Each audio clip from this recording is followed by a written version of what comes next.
We have confirmation Chet Holmgren was in Orlando this week. We'll talk about him in a little bit more detail, plus the noise that seems to be going around him, plus the NBA season's over. All eyes are on us. It's time for a late Friday edition of Locked On Magic.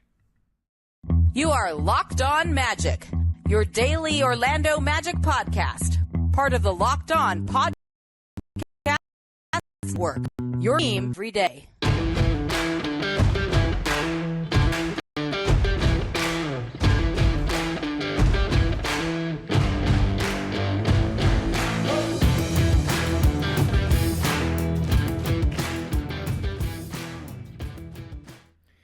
And you are indeed Locked On Magic. Today is June 17th, 2022. My name is Philip Rossman-Reich. I'm the expert insight editor over at OrlandoMagicDaily.com. Of course, follow me on Twitter at PhilipRR_OMD. On today's episode of Locked On Magic, we did get confirmation today that Chet Holmgren was in Orlando. Earlier this week, he was not made available to the media, something that we were anticipating but ended up not happening. So we'll talk a little bit about Chet Holmgren, what he brings to the Magic, kind of the storylines that are going on with him, and some of the noise that's surrounding him too. We'll also chat a little bit about Game 6 of the NBA Finals as the NBA season comes to a close and the Golden State Warriors lift the Larry O'Brien Trophy for the fourth time in the last 8 seasons. We'll get to all that coming up here in just a moment. But first, we want to thank you for making Locked On Magic part of your day every day. No matter when you listen to us, we truly appreciate you making Locked On Magic part of your day every single day. Remember, there's a great Locked On podcast covering every single team in the NBA. Search for Locked On and the team you're looking for, the Locked On Podcast Network. It's your team every day. Obviously, as we've gotten closer and closer and closer to the NBA Draft Day, which is coming very, very quickly and very, very soon, it's getting to crunch time. And of course, the Magic had only made Jabari Smith among the top guys available to the media. We saw reports that Keegan Murray were in town. Shaedon Sharpe said while he was in Portland, also confirmed today while he was in Washington that he worked out for the Magic. We were waiting on kind of the rest of the big three to make their way to Orlando. Still no word when or if Paolo Banchero will make his way to Orlando, but I would say just be patient on that. There are still a few more days left before the Magic close down ranks and get ready for the NBA draft in their war room and in their preparation. But obviously, the big debate that seems to have been created here, at least the outside narrative that's been created, is that this is down to Jabari Smith and Chet Holmgren. I've explained a little bit why I think Paolo has followed off the pace a little bit as I've thought about more and more about what this pick is and what to do with this pick. But Chet Holmgren's obviously a player that has a lot of strong opinions. People have strong opinions about Chet Holmgren. People have strong opinions about whether he's going to revolutionize the league or whether he's just going to be a huge bust. And again, I think there's good arguments to both sides of that coin. I think it would be a tremendous risk and would be he's going to be a good player. I think he will be a good player. I don't think he's going to be a complete bust, but is he the player that you stake your franchise future on? Is he the player that, if you're Jeff Weltman, you essentially stake your job on? That's kind of the question that we're getting to, and that ultimately we're talking about here in this draft process. Look, Chet Holmgren is a really good player. He's a consensus All-American, average about 14 points per game, around 9 rebounds per game, blocked a little bit more than 3 blocks per game. Just really honestly a freakish 7-footer who can work off the dribble as well as he can. As well as he can really in the post. Even though he is only listed at 190 pounds, probably the biggest attraction about him, he is not afraid of contact. He is not afraid to dish out whatever weight he has. And yes, putting on weight is a major concern for him moving forward. And I think it is a legitimate concern with his body frame. This is a kid that's going to work hard to make the most of his skills. And if he ends up being just a big power forward or a big small forward, that may be what he ends up being. But it's that versatility that makes him so attractive and such an interesting prospect in the end. It is certainly an open question about Chet Holmgren. I think there's a lot to like about him. I think there's a lot to build on him. But there are plenty of questions hanging in the background as well. And it just feels like no matter where Chet Holmgren goes, there's just noise around him. And so I want to get into some of that noise here in a minute. But first, the nuts and bolts of what we know. Chet Holmgren, according to an NBA source that spoke to me, said that Chet Holmgren met with the Orlando Magic's basketball operations staff on Wednesday and Thursday. There have been some photos floating around of him in the Orlando area over the last couple days. I have actually independently confirmed as well that he was in town on Wednesday. Spoke to a few people that were able to talk to him outside of the Magic, not with the Magic. So he's been in town for the last few days. He was scheduled to have a workout Friday. I believe that he still went through that workout, but was not made available to the media after that workout, like the Magic did with Jabari Smith. Fans can read into that all they want. There is a conversation with the stuff that's had between players and teams. My understanding is that Chet Holmgren was not made available after his workout in Oklahoma City either, so that might just be a decision on the players' part, and the Magic, being an accommodating future employer, are going to let the agents kind of dictate that part of the process. But like I said, there just seems like there's a lot of noise right now when it comes to Chet Holmgren. And a lot of it is very much about the debate about whether he is the guy at number one. I have certainly shared my thoughts. I've certainly shared my thoughts on that. On yesterday's podcast, when I really, kind of put my foot down and said Jabari Smith is my pick. I think Chet Holmgren could be very, very good. I would say that among the players in this draft, he has the potential to be the most unique player. And I think, again, you look at deep in the playoffs, you have players who are unique, that are difficult to guard, difficult to game plan for, can beat any defense because of their versatility and because of just how good they are. I also would say that he is one player who has the highest upside of any of the players. He could be so much more than what he is. He could be so much more than what we all think he can be. And I think that part is also incredibly exciting and incredibly interesting when it comes to Holmgren, and why you have to consider him, why it was really important for the Magic to bring him in. Before we get to anything else, the Magic had to bring him in. It would be criminal, it would be not doing their due diligence, which we know this front office does, to not have all of their options for the top pick in Orlando. Paolo there's still a few more days left for them to bring in Paolo Banchero. I would say just stay tuned on that. There's still time to bring him in. So I wouldn't read too much into it being kind of late in the hour. But Orlando had to do their due diligence, and no one needed more due diligence than Chet Holmgren. Like I said, there's a lot of noise around him, and one of the pieces of noise that is kind of being thrown out there a little bit is that he's not providing medicals to many of the teams that have asked for them. And there's a report out there that he did not submit to the NBA's heart screening, which, again, it raises some concern. But I think a lot of that is they're just protecting their client. They're really that the agent, I believe, is Bill Duffy, is really focusing on a few specific teams that he'd like to see Chet land on. Obviously, he's going to be at least a top 3 pick. He's probably not going to slip below Houston at 3. So I do think that Chet and his people are really trying to control information. That they're really trying to, I'm going to plug in here. That they're really trying to kind of dictate the narrative a little bit when it comes to their client, to their player, to what they're trying to do. And so the Magic got him in their building. I'm sure they got all the medicals they needed. If they didn't, that would probably be a little bit of a concern, especially for where the Magic are drafting as a team that's dictating the draft. If you want to be the number 1 pick, accommodate the number 1 team.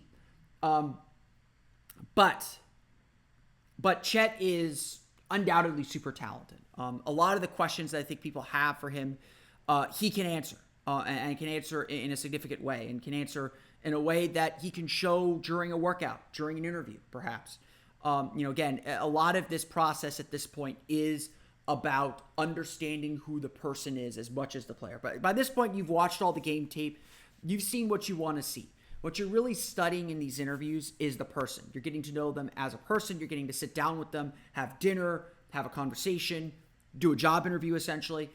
Even when you get on the court for these workouts, it's not about, what they do as a player. Like, they're going to put them through their paces, but they want to see how they work. They want to see how they think. They want to see how they take coaching.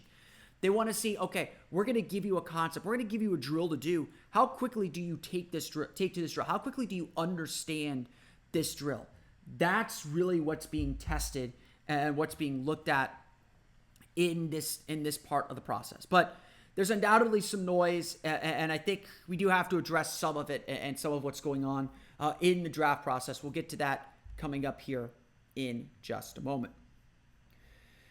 But first, a quick word for our pals at BetOnline. BetOnline.net is your number one source for all your betting stats and sports info. Find all the latest sports developments, news, and odds, including the Stanley Cup Final, Major League Baseball, and of course, all the latest fighting news from MMA and UFC to boxing. BetOnline is your continued source for all your sporting wagering information, including live betting, esports, and more. Head to the website today or use your mobile device to learn more about the trends in action. BetOnline, where the game starts. We want to thank you again for making Locked On Magic part of your day every day. We have an important favor to ask you now. We've put together a survey so we can learn more about listeners like you and make your favorite Locked On podcasts even better.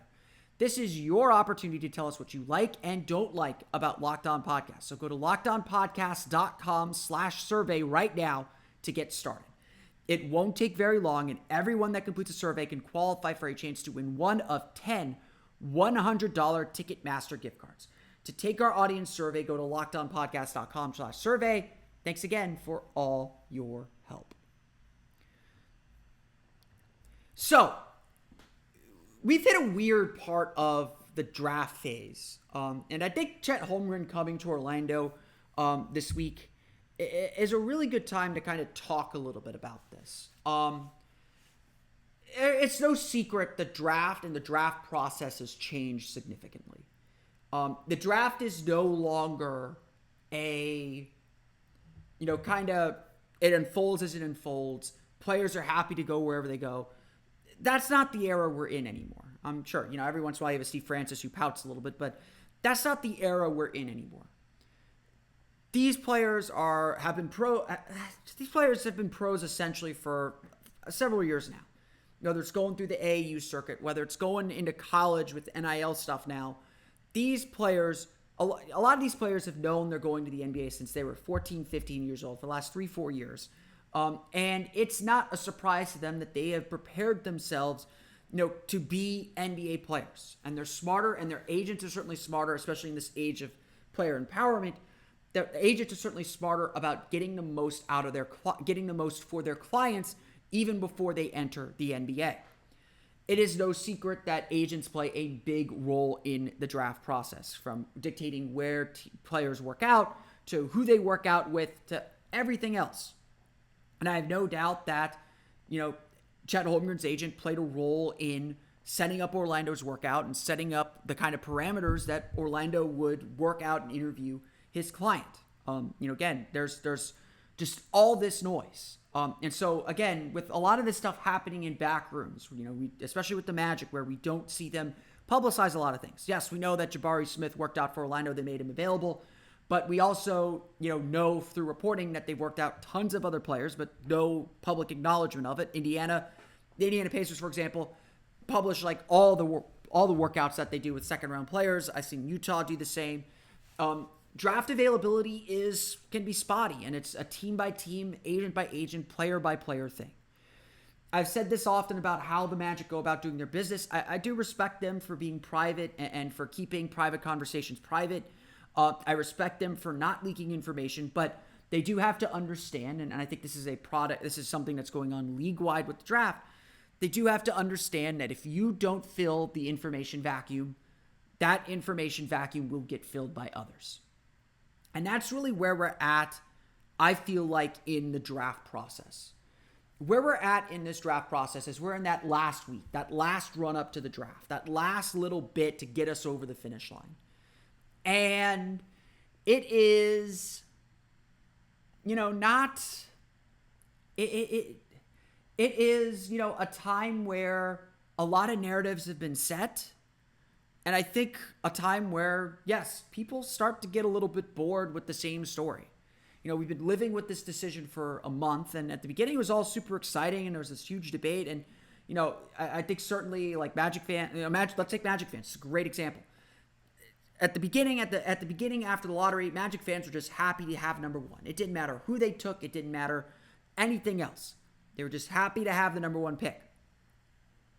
Then about 2 weeks ago, everyone started getting to their camps. And I know I said this. I know several other Magic sites have said this. Don't hate someone for not taking the player that you want. There's no bad decision here. I have said that many, many times. I will keep saying it. There's no bad decision. If the Magic want Chet, Chet's a great pick. If the Magic want Paolo's a great pick. Now, I've certainly argued that I think Jabari Smith is the pick, or who I would pick. But I agree with everyone who wants Chet and Paolo. Those are good picks too. There are no bad picks here. There are no bad decisions here. And anyone who tells you otherwise is guessing. It's all guessing at the end of the day, to be perfectly honest. But now we're getting into kind of the snippy phase where everyone's kind of fighting over it a little bit. And please don't do that. Because again, there's no bad decision. I think a lot of that's just boredom. There's nothing new to talk about. There's nothing new to say. There's nothing kind of to advance the story. There's no new information to glean on and lock onto. It's just the waiting. I think we see this a lot in the betting odds. BetOnline.ag released their odds for the top pick. And really over the last week or so, the gap between Jabari Smith and Chet Holmgren has really narrowed. Jabari Smith is still the favorite. I think he was minus 250 the last I saw. Minus 250 meaning that you have to pay 250 to get $100. Chet Holmgren, I think, was down to, what did I see him at? Like 110, plus 110, which means if you bet 100, you get $110. Not even odds, essentially, but we're getting there. And I think a lot of that is just boredom. When you look at, the odds especially, there is an odds set. There's an odds maker that's set, and they're usually pretty good. But it's just to drive money. It's to drive people to bet on different things. They're trying to entice people to bet on these numbers. And there's probably a lot more money coming in on Chet. And so Vegas is trying to cool that money off by lowering the odds, by making it less profitable to bet on Chet Holmgren, to bet on that happening. The same way that, maybe Jabari Smith has started to sneak up. They're trying to get people to bet on him because that's obviously if that hits, that's less of a payout than if Chet hits. And again, smart gamblers look for those values. They look for things they look for kind of value plays. I mean, Paolo Banchero, last I saw, was plus 250. That's probably a better value play than betting Chet plus 110, if you ask me. I'm no gambling expert, but I would think that is probably a better value bet than betting on Chet at this point. But that's what Vegas wants, and that's why those numbers have gone. That's also why I think we're starting to see some of the speculation, some of the rumors come out a little bit about Chet too, and a little bit about what the Magic are thinking. Everyone's been trying to guess what the Magic are thinking since draft lottery night. And so it's just a lot of noise, whether it's this report that Chet won't provide his medicals, whether it's the report that Chet and his agent prefer Oklahoma City, and, who knows if that's true. Again, we know the Magic will not leak anything or will not say much of anything. There's certainly people at this point of the draft process, and it happens every year, even when it's clear who the number one pick should be. There's inevitably going to be some people who say, maybe the Magic should trade the number one pick. Maybe the number one pick is gettable. It happens every single year. It happens every single year, and it's happening right now. We're just at that stage of the draft where rumors and speculation start to take over because there's no new information. Now, Jeff Weltman does do a pre-draft media availability, so we will hear from Jeff Weltman before the draft to get his take on the whole process and get his take on how this team is preparing for the draft. He obviously won't divulge who he's taking or anything like that. He'll almost certainly say, we're listening to offers from everyone and everywhere. It's rote, but it's going to feed the fire a little bit. It's going to give us some information. Like I'm going to sit there. I'm going to ask about Jonathan Isaac and Jalen Suggs' recovery from injury for sure. I want to make sure we get that down before we get to summer league or get too deep into summer. But there's still a lot there's still a long way to go and still a lot of information to gather. Now, obviously, the Magic completed their profile on Jabari Smith when they did the workout and interview with him. That was also a multi-day workout or multi-day interview. He was in Orlando the following day after his workout last Thursday, whatever day it was. Last Friday. There it is. He was in Orlando a few extra days after, at least an extra day after that. Chet Holmgren's been in Orlando for at least 2 days, probably 3. Again, everyone's just trying to complete their profiles and get the best idea of who these prospects are. And obviously the Magic are going to work on their own. They're not going to worry about anything else or anything on the outside, but obviously there is still a lot of noise going on the outside. So, I would always say take everything you read with a grain of salt. Understand who the source is, why the source is being leaked. That's what I say every time around this time of year. Speculation is fine, just kind of doing thought experiments, but don't always buy speculation. Don't always think speculation is fact, or don't take it as gospel, so to speak. But obviously there's still a lot to go, and deadlines create action, and it's only going to get worse here until Thursday at 8 o'clock when the Orlando Magic do finally go on the clock officially and make their pick. Let's talk about Game 6 of the NBA Finals. We'll get to that coming up here after I take a brief pause so I can insert the ad read on the audio version of the podcast. So obviously, Game 6 of the NBA Finals is in the books. The Golden State Warriors are your NBA champions. And I'm not going to get into kind of the lessons that we learned from the Golden State Warriors, or lessons that we learned from this title quite yet, because I do want to think about this. But I do want to share some thoughts on the series as a whole. I haven't had the chance to talk, the Magic having number 1 pick's a big deal, and a lot of focus is on that. But I haven't had the chance to talk about this series in any real way. And it's, the Magic are part of the NBA.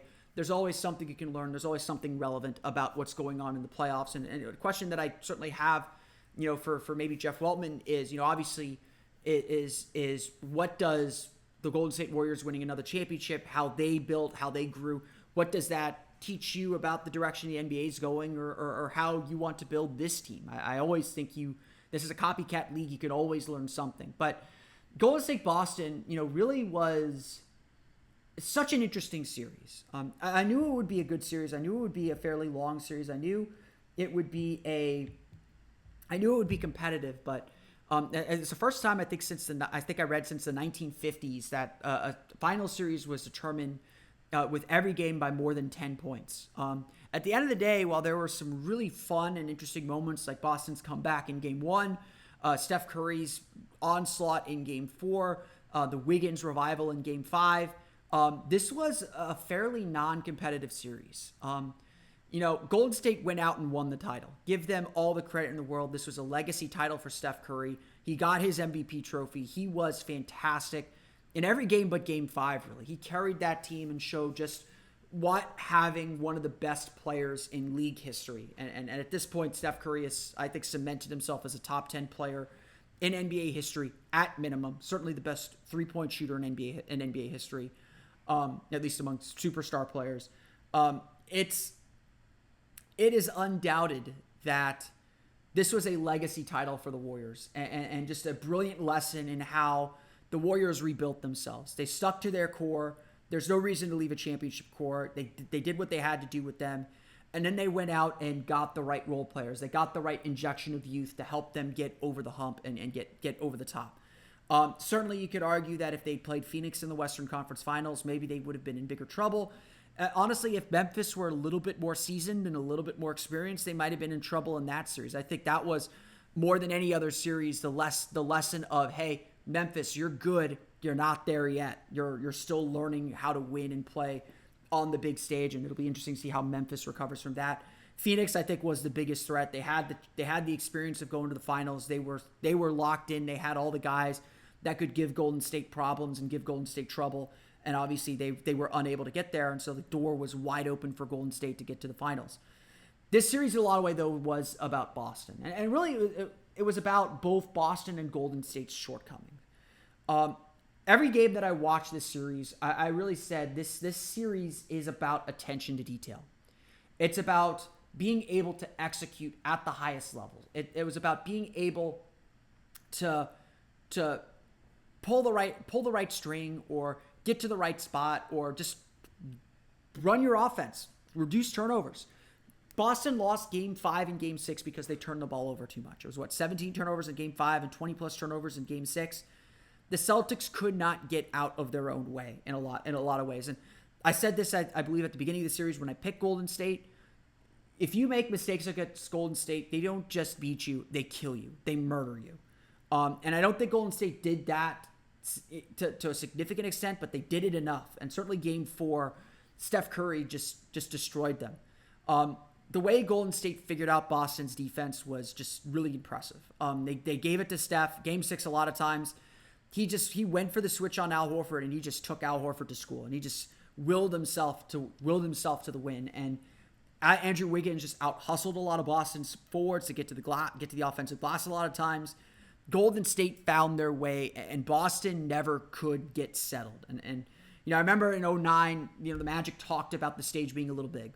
When they finally got to the finals, I think they all admitted that game 1, especially when they got beat I think it was like 100-75, they got beat by 25 points. They all said that the stage was a little overwhelming, especially being in LA.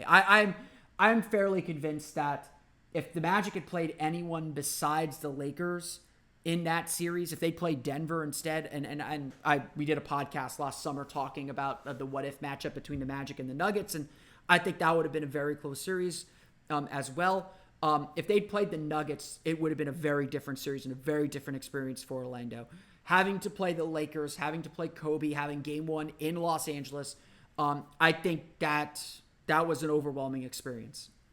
I think Boston getting to the finals, yes, it's something they've been working toward a long time. Yes, it's something that they've been knocking on the door for a long time. Doing that, going up against a team like Golden State, they weren't overwhelmed by the stage, but I think there was definitely some nerves. And as Golden State went on that 21-0 run, you could really feel those nerves, that those nerves set in. And Boston did a great job recovering. They did a great job kind of trying to keep themselves in that game. But Golden State's experience factor, that's what won out in the end. They were able to withstand every run. They made fewer mistakes. Golden State makes plenty of mistakes too, but they really just pressed the advantage when Boston went through their spates of making mistakes, and that was the ball game. That was it. And the Golden State Warriors are worthy champions. They had a fantastic season, a legacy title for Steph Curry if there ever was one. You heard all the Warriors people say it last night.